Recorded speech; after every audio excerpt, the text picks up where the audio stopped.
विद्यार्थी मित्रांनो, वनसेवक आणि वनरक्षक पदाची जाहिरात लवकरच आलेली तुम्हाला बघायला भेटणार आहे. अनेक हालचाली चालू आहेत. त्याच्यापैकी 3 ते 4 हालचाली आजच्या व्हिडिओमध्ये मी तुम्हाला सांगणार आहे आणि दाखवणार आहे. आणि स्वतः गणेश नाईक जे वनमंत्री आहेत, ते या ठिकाणी न्यूजमध्ये काय म्हटलेले आहेत हे देखील तुम्हाला पुढे दाखवणार आहे. तर न्यूजमध्ये म्हटलेलं आहे, वन विभागात प्रत्येक क्षेत्रीय विभागानुसार किती अतिरिक्त मनुष्यबळाची आवश्यकता आहे, त्याचा अहवाल सादर करावा. चंद्रपुरातील टायगर सफारी प्रकल्पाचा अधिक गतीने समोर नेण्यासाठी नक्कीच प्रयत्न केला जाईल. तसेच चंद्रपूर जिल्ह्यातील स्थानिक नागरिकांसाठी ताडोबा सफारीचे शुल्क कमी करता येईल असे त्यांनी देखील म्हटलेले आहे याच्यामध्ये. आता नंतर त्यांनी काय म्हटलेले आहे, सर्वात महत्त्वाचा पॉइंट म्हणजे बघू शकता काय म्हटलेलं आहे.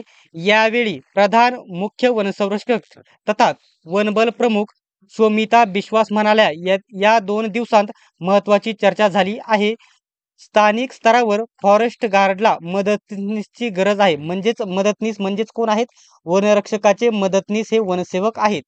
गरज असल्याने विभागासाठी नवीन मनुष्यबळ आवश्यक आहे. तर अपर प्रधान मुख्य वनसंरक्षक वन्यजीव विवेक खांडेकर म्हणाले, मानव वन्यजीव संघर्षाचे व्यवस्थापन करणे, संघर्ष कमी करून दोघांनाही वाचविणे आवश्यक आहे असे म्हटलेले आहे. त्या दृष्टीने या परिषदेच्या बक्षुता माध्यमातून पहिले पाऊल चंद्रपुरात टाकण्यात आले आहे. तसेच 20 जिल्ह्यात रॅपिड रेस्क्यू टीमची आवश्यकता असल्याचा प्रस्ताव त्यांनी शासनाकडे मागितलेला आहे. आणि वन विभागाचा प्रस्ताव आधीच त्यांनी मांडलेला आहे वनसेवकचा. त्याच्यामध्ये आता न्यूजमध्ये काय म्हटलेले आहे तुम्ही बघू शकता. वनक्षेत्रांचा विकास आणि वन्य प्राण्यांच्या संरक्षणाला राज्य सरकारचं प्राधान्य आहे असं वनमंत्री गणेश नाईक यांनी म्हटलं आहे. गणेश नाईक यांनी आज नागपुरात प्रसारमाध्यमांशी संवाद साधला. वन विभागातली वनाधिकारी आणि कर्मचाऱ्यांची रिक्त पदं भरण्यासोबतच आवश्यक त्या यंत्रसामग्रीची समीक्षा करून त्यासाठी अर्थसंकल्पात तरतूद केली जाईल असं त्यांनी सांगितलं.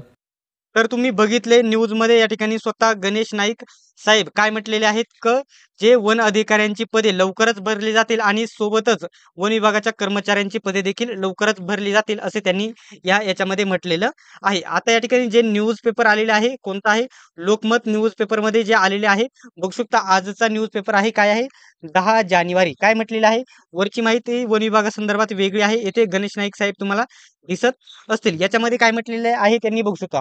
वन विभागात प्रत्येक क्षेत्रीय विभागानुसार किती अतिरिक्त मनुष्यबळाची आवश्यकता आहे, त्याचा अहवाल सादर करावा असे म्हटलेले आहे. वन्यजीव विभागाने 12,000 वनमजूर भरतीचा प्रस्ताव दिला. चंद्रपुरातील टायगर सफारी प्रकल्प पुन्हा गतीने. आता याच्या ठिकाणी जो प्रस्ताव मांडलेला आहे त्याच्याबद्दल देखील इथे उल्लेख केलेला आहे. लगेच या प्रस्तावाला लवकरात लवकर मंजुरी भेटणार आहे आणि जशी मंजुरी भेटेल त्याच्या 15 ते 20 दिवसामध्ये ही जाहिरात काढली जाईल. त्यासाठी विद्यार्थ्यांना एवढाच माझा सल्ला आहे की ज्यांनी या ठिकाणी ग्राउंडला सुरुवात केली नाही त्यांनी लवकरात लवकर सुरुवात करून द्यायची आहे. आणि खूप मुले बोलत होती की तुमची स्वतःची स्टार्टिंग या ठिकाणी बॅच चालू करा.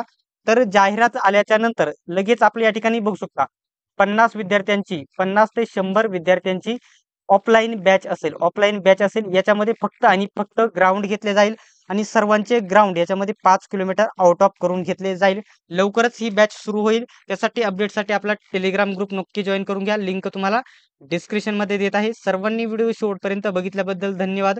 भेटूयात आपण पुढच्या व्हिडिओमध्ये.